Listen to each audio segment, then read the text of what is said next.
नमस्कार बंधुगण, आपण माने कंचा बा पाचिला अमृतभंडा निश्चय खाऊथिबे किंतु यार मंजी को आपण कोन करंती निश्चय फिंगी देउथिबे।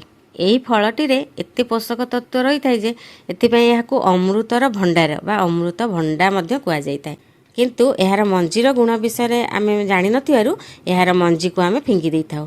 किंतु एही भिडियोटी को देखिला परे आपण यार मंजी को केबे भी फिंगीबे नाही, बरंग याकू साइती रखिबे आ सेतिरु लाभ उठाइबे। अमृतभंडार फलटी जेमिति स्वास्थ्यप्रद यार मंजीरे मध्य औषधीय गुण सेमती भरी रही।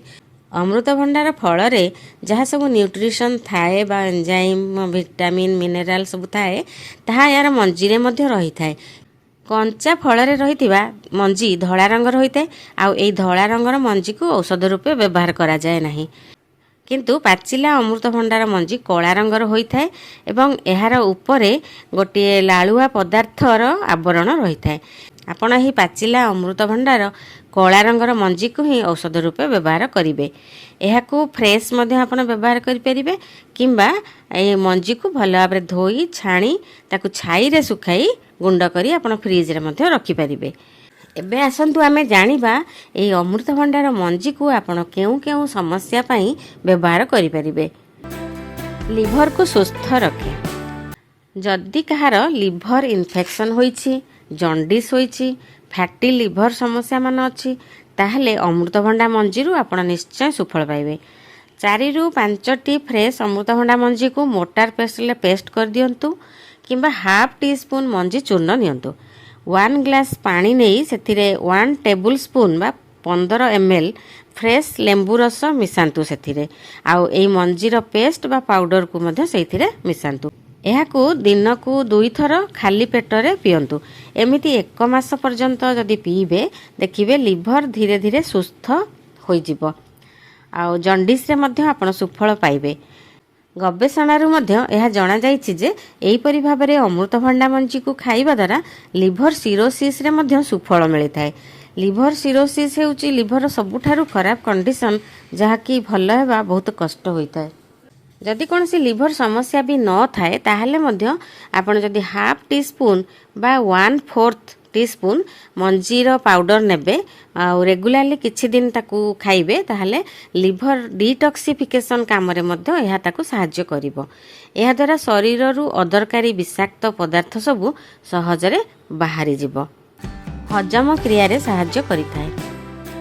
आपण भोजी को जाइचंती, गरिष्ठ खाद्य खाई देइछंती, माछ मांस आदि प्रोटीन जातीय खाद्य पनीर ता सहित बहुत तेल मसला युक्त खाद्य मध्य आपण खाई दियंती।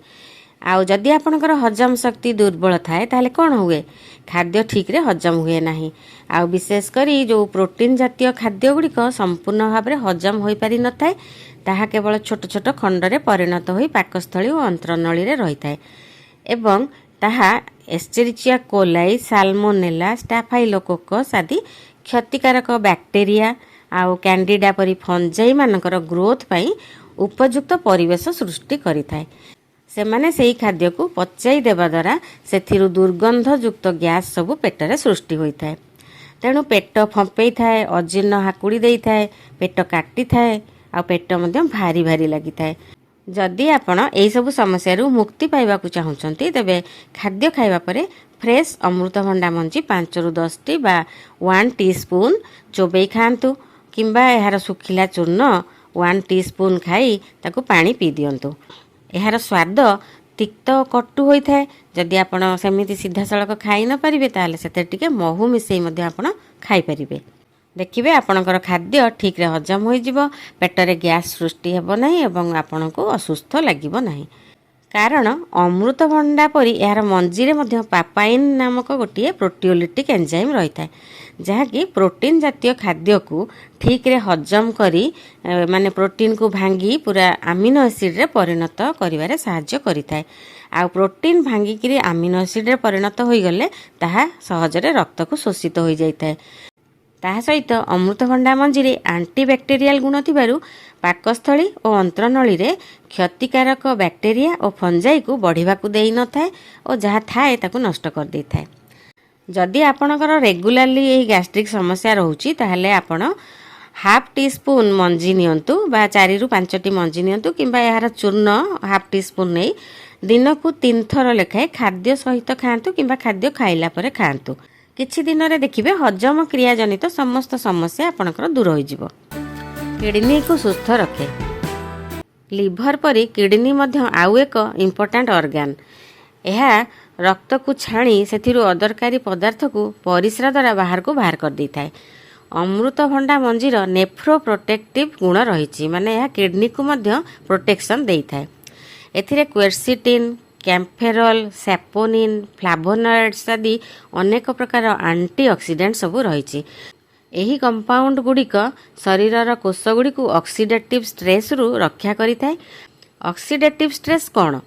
ଶରୀରରେ ବିଭିନ୍ନ ପ୍ରକାର ରିଆକ୍ସନ୍ ସବୁବେଳେ ଚାଲିଥାଏ ଏବଂ ସେଥିରୁ ଫ୍ରି ରାଡିକାଲ ସବୁ ସୃଷ୍ଟି ହୋଇଥାଏ, ଯାହାକି ଆମର ସୁସ୍ଥ କୋଷଗୁଡ଼ିକୁ ନଷ୍ଟ କରିଦେଇଥାଏ।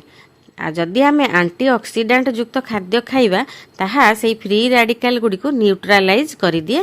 ତାଦ୍ୱାରା ଆମର କୋଷଗୁଡ଼ିକ ସେଥିରୁ ରକ୍ଷା ପାଇଯାଆନ୍ତି। ଏହି ଅକ୍ସିଡେଟିଭ୍ ଷ୍ଟ୍ରେସ୍ ଦ୍ୱାରା କିଡନୀ ସେଲ୍ ମଧ୍ୟ ନଷ୍ଟ ହୋଇଥାଏ ଆଉ କିଡନୀର ବିଭିନ୍ନ ସମସ୍ୟା ସବୁ ସୃଷ୍ଟି ହୋଇଥାଏ, ଏମିତିକି କିଡନୀ ଫେଲ୍ୟୁଅର୍ ମଧ୍ୟ ହୋଇଯାଇଥାଏ। କିଡନୀରେ ଷ୍ଟୋନ୍ ମଧ୍ୟ ହୋଇପାରେ। କିଡନୀର ଅନ୍ୟାନ୍ୟ ସବୁ ସମସ୍ୟା ଯେମିତିକି ପରିସ୍ରା ବେଶୀ ନ ହେବା, ପରିସ୍ରା ବେଶୀ ହେବା, ଏସବୁ ସମସ୍ୟା ମଧ୍ୟ ଦେଖା ଦେଇଥାଏ। ସେଥିପାଇଁ ଆପଣ 8ରୁ 10ଟି ଫ୍ରେଶ୍ ମଞ୍ଜିକୁ ନିଅନ୍ତୁ ବା 1 ଟିସ୍ପୁନ୍ ମଞ୍ଜି ଚୂର୍ଣ୍ଣ ନେଇ ତାକୁ ମହୁ ସହିତ ମିଶାଇ ଦିନକୁ 2 ଥର ଲେଖାଏଁ ଖାଲି ପେଟରେ ଯଦି ଖାଇବେ, ତାହା କିଡନୀର ସମସ୍ତ ସମସ୍ୟାକୁ ଦୂର କରି କିଡନୀକୁ ପ୍ରୋଟେକ୍ସନ୍ ଦେଇଥାଏ। ଆଉ କିଡନୀକୁ ଡିଟକ୍ସିଫିକେସନ୍ କାମ ବା ଯେଉଁ ଦୂଷିତ ପଦାର୍ଥ ବାହାର କରିବାର କାମରେ ମଧ୍ୟ ଏହା ସାହାଯ୍ୟ କରିଥାଏ। ପେଟର କୃମି ନଷ୍ଟ କରିଥାଏ।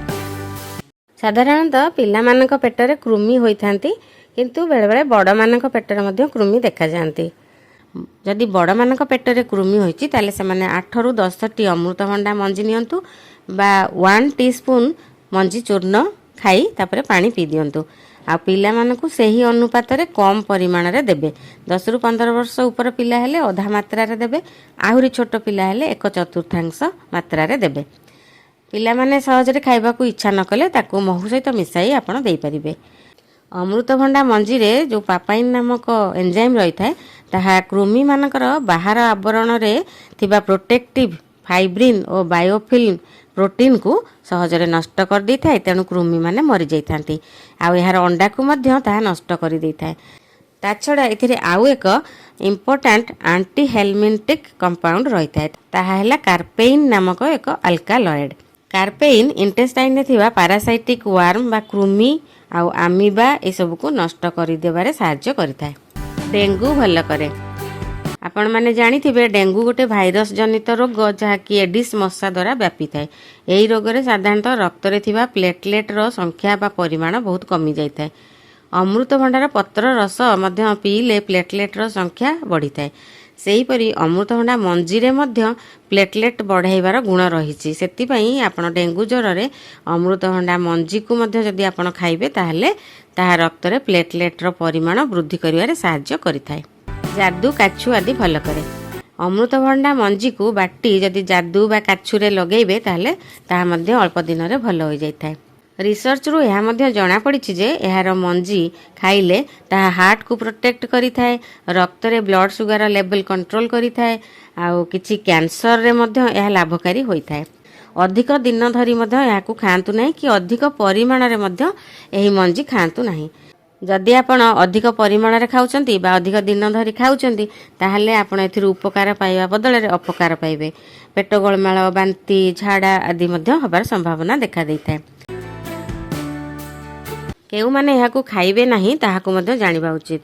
ପ୍ରେଗନେଣ୍ଟ ଓମେନ୍ ଓ ବ୍ରେଷ୍ଟ ଫିଡ଼ିଂ କରାଉଥିବା ଓମେନ୍ ମାନେ ମଧ୍ୟ ଏହାକୁ ଖାଇବା ଉଚିତ ନୁହେଁ। ଆଉ ଯେଉଁମାନଙ୍କର ସିଭିୟର ଲିଭର ଆଉ କିଡନୀ ସମସ୍ୟା ସବୁ ରହିଛି, ସେମାନେ ଡାକ୍ତରଙ୍କ ବିନା ପରାମର୍ଶରେ ଅମୃତଭଣ୍ଡା ମଞ୍ଜିର ଔଷଧ ଖାଆନ୍ତୁ ନାହିଁ। ଆଉ ଯଦି କିଛି ଆଣ୍ଟି କୋଆଗୁଲାଣ୍ଟ ଟାଇପ୍ର ବା କିଛି ସ୍ପେଶାଲ ଡ୍ରଗ୍ସ ଟାଇପ୍ର ମେଡ଼ିସିନ ଖାଉଛନ୍ତି, ତାହେଲେ ମଧ୍ୟ ଆପଣ ଏହାକୁ ଆଭଏଡ଼ କରନ୍ତୁ। ଆଉ ଅମୃତଭଣ୍ଡା ପ୍ରତି ଯାହାର ଆଲର୍ଜି ରହୁଛି, ସେମାନେ ମଧ୍ୟ ଏହାକୁ ଖାଆନ୍ତୁ ନାହିଁ। 6 ବର୍ଷର କମ୍ ପିଲାଙ୍କୁ ମଧ୍ୟ ଡକ୍ଟରଙ୍କ ବିନା ପରାମର୍ଶରେ ଅମୃତଭଣ୍ଡା ମଞ୍ଜି ଖାଇବାକୁ ଦିଅନ୍ତୁ ନାହିଁ। এই ভিডিওରେ ତ ଆପଣମାନେ ଜାଣିଲେ ଅମୃତଭଣ୍ଡା ପରି ଅମୃତଭଣ୍ଡା ମଞ୍ଜି ମଧ୍ୟ କେତେ ଉପକାରୀ। ଆଉ ଯଦି ଆପଣ ଏଥିରୁ କିଛି ଉପକାର ପାଉଥାନ୍ତି, ତାହେଲେ ମୋତେ କମେଣ୍ଟ ସେକ୍ସନରେ ଜଣାଇବେ। ଆଉ ଯଦି ଭିଡ଼ିଓଟି ଭଲ ଲାଗିଥାଏ, ତାହେଲେ ଲାଇକ୍ ସେୟାର କରିବାକୁ ଭୁଲନ୍ତୁନି।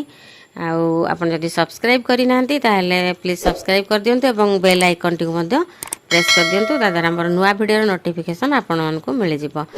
Thanks for watching.